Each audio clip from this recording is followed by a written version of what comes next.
തെരഞ്ഞെടുപ്പിന് ഇനി വെറും മണിക്കൂറുകൾ മാത്രം ബാക്കി നിൽക്കുമ്പോഴാണ് സിറോ മലബാർ സഭ ആസ്ഥാനത്ത് മേജർ ആർച്ച് ബിഷപ്പ് റാഫേൽ തട്ടിലെ കാണാനായി സുരേഷ് ഗോപി എത്തിയത്. അദ്ദേഹം എത്തുന്നതിന് അരമണിക്കൂർ മുമ്പ് സിറോ മലബാർ സഭ ആസ്ഥാനത്ത് ഓർത്തഡോക്സ് സഭ അധ്യക്ഷൻ കൂടി എത്തിയിരുന്നു. അദ്ദേഹവും സിറോ മലബാർ സഭ ആർച്ച് ബിഷപ്പ് റാഫേൽ തട്ടിലുമായി കൂടിക്കാഴ്ച നടക്കുന്നതിനിടയിലാണ്, അത് രണ്ട് സഭയുടെയും മേലധ്യക്ഷന്മാർ കൂടിക്കാഴ്ച നടക്കുന്നതിനിടയിലാണ് തൃശ്ശൂരിലെ NDA സ്ഥാനാർത്ഥിയായിട്ടുള്ള സുരേഷ് ഗോപിയും സിറോ മലബാർ സഭ ആസ്ഥാനത്ത് കാക്കനാട് എത്തിയത്. അതൊരു വലിയ രാഷ്ട്രീയ ചിത്രം തന്നെയാണ്. കാരണം തെരഞ്ഞെടുപ്പിന് മണിക്കൂറുകൾ മാത്രം നിൽക്കുമ്പോൾ ഓർത്തഡോക്സ് സഭയുടെയും ഒപ്പം തന്നെ സിറോ മലബാർ സഭ മേജർ ആർച്ച് ബിഷപ്പും നടത്തുന്ന കൂടിക്കാഴ്ച നടക്കുന്ന അതേ ഇടത്തേക്ക് തന്നെയാണ് സുരേഷ് ഗോപിയും എത്തിയത്. അതിനുശേഷം ഓർത്തഡോക്സ് സഭ അധ്യക്ഷൻ ശരിയാണ് വിവരങ്ങൾ പങ്കുവെച്ചുകൊണ്ടിരുന്നത്. നമുക്ക് ഓർത്തഡോക്സ് സഭാധ്യക്ഷന്റെ പ്രതികരണം കൂടി കേട്ട ശേഷം വരാം.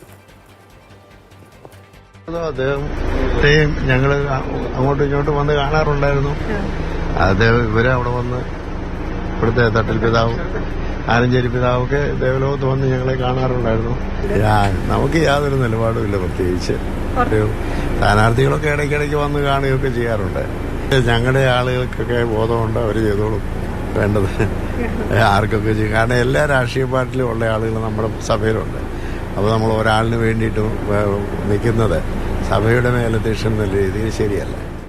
അങ്ങനെ ഓർത്തഡോക്സ് സഭാധ്യക്ഷനെയും ഒക്കെ കാണുകയാണ് ഇപ്പോൾ തട്ടിൽ പിതാവിനെ കണ്ടുകൊണ്ടിരിക്കുന്ന സുരേഷ് ഗോപി. റിയ തുടരുന്നുണ്ട്. റിയ, അങ്ങനെ കൂടിക്കാഴ്ചകൾ ഈ നിശബ്ദ പ്രചരണ ദിവസം ഒരുപാട് പ്രാധാന്യം ഉള്ളത് തന്നെയല്ലേ? പ്രത്യേകിച്ച് സുരേഷ് ഗോപി തുടർച്ചയായി തന്നെ ഇന്ന് സമുദായ നേതാക്കന്മാരെ വിവിധ മേഖലകളിൽ നിന്നുള്ളവരെയൊക്കെ കാണാൻ പോകുമ്പോൾ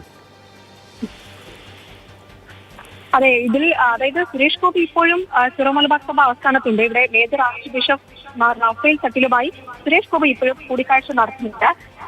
റാഫേൽ തട്ടിലിനെ കാണാനായി ഓർത്തഡോക്സ് സഭയുടെ അധ്യക്ഷൻ കാക്കനാടേക്ക് എത്തുന്നു. അതിനുശേഷം ഒരു 20 മിനിറ്റിന് ശേഷമാണ് സുരേഷ് ഗോപിയും ഇവിടേക്ക് എത്തുന്നത്. ഈ 3 പേരും ഒരേ സമയം കാക്കനാടുള്ള സിറോ മലബാർ സഭയുടെ ആസ്ഥാനത്തുണ്ടായിരുന്നു. ഈ കൂടിക്കാഴ്ചയ്ക്ക് ശേഷം ആദ്യം ഓർത്തഡോക്സ് സഭ അധ്യക്ഷൻ ബസേലിയോസ് മാർത്തോമ മാത്യൂസ് തൃതീയൻ കാത്തോലിക്ക ബാവ പുറത്തേക്ക് വരുന്നത്. അപ്പോഴാണ് നമ്മൾ ഒരു രാഷ്ട്രീയ ചിത്രമുണ്ട്. രണ്ടാളുകളും ഒപ്പം തന്നെ സുരേഷ് ഗോപി NDA സ്ഥാനാർത്ഥിയും എത്തുമ്പോൾ, തെരഞ്ഞെടുപ്പിന് മണിക്കൂറുകൾക്ക് മുമ്പ് എത്തുമ്പോൾ ഒരു രാഷ്ട്രീയ ചിത്രമുണ്ടോ, മൂവരും ഒരുമിച്ചുള്ള കൂടിക്കാഴ്ചയാണോ എന്ന് ചോദിച്ചപ്പോഴാണ് ഓർത്തഡോക്സ് സഭ അധ്യക്ഷൻ താൻ സുരേഷ് ഗോപിയെ കണ്ടിട്ടില്ല, അദ്ദേഹം റാഫേൽ തട്ടി പിതാവിനെ കാണാനായി എത്തിയതാണ് എന്ന് പ്രതികരിച്ചുകൊണ്ട് പുറത്തേക്ക് പോയത്. എന്തായാലും തൃശ്ശൂരിൽ ക്രൈസ്തവ വോട്ടുകൾ നിർണായകമായ ഒരു തെരഞ്ഞെടുപ്പാണ്. അവിടെയാണ് NDA സ്ഥാനാർത്ഥി കോട്ടയത്തേക്കോ സന്ദർശനം കഴിഞ്ഞ ശേഷം ഇവിടെ കാക്കനാടേക്ക് എത്തുന്നത്, സിറോ മലബാർ സഭ ആർച്ച് ബിഷപ്പുമായി കൂടിക്കാഴ്ച നടത്തുന്നത്. അതേയിടത്ത് തന്നെ ഓർത്തഡോക്സ് സഭയുടെ അധ്യക്ഷനും ഉണ്ടാകുന്നു എന്നുള്ളത് വലിയൊരു രാഷ്ട്രീയ ചിത്രമായി തന്നെ നിൽക്കുന്നു. പ്രത്യേകിച്ച് തെരഞ്ഞെടുപ്പിന് മണിക്കൂറുകൾ മുമ്പ് മാത്രമുള്ളപ്പോൾ ഇനി ഈ കൂടിക്കാഴ്ചയ്ക്ക് ശേഷം NDA സ്ഥാനാർത്ഥിയുടെ പ്രതികരണം കൂടി നമ്മൾ പ്രതീക്ഷിക്കുന്നുണ്ട്. അദ്ദേഹം ഇപ്പോഴും റാഫേൽ തട്ടിലുമായി കൂടിക്കാഴ്ച നടത്തിക്കൊണ്ടിരിക്കുകയാണ്. ഉച്ചയോടുകൂടിയാണ് NDA സ്ഥാനാർത്ഥി ഇവിടേക്ക് എത്തുന്നു എന്ന കാര്യം ശരി. എന്തായാലും കൂടിക്കാഴ്ചകൾ ഒരുമിച്ചുള്ള ചിത്രങ്ങൾ പോലും അല്ലെ ഏതെങ്കിലുമൊക്കെ രീതിയിൽ ആളുകളിലേക്ക് എത്തിയാൽ അത് ഉപകാരപ്പെടുമെന്ന പ്രതീക്ഷകൾ സ്ഥാനാർത്ഥികൾക്കുണ്ടാകും, മുന്നണികൾക്കുണ്ടാകും. അതാണ് എല്ലാ സ്ഥാനാർത്ഥികളും തന്നെ അല്ലേ പ്രജീഷ്? തീർച്ചയായും.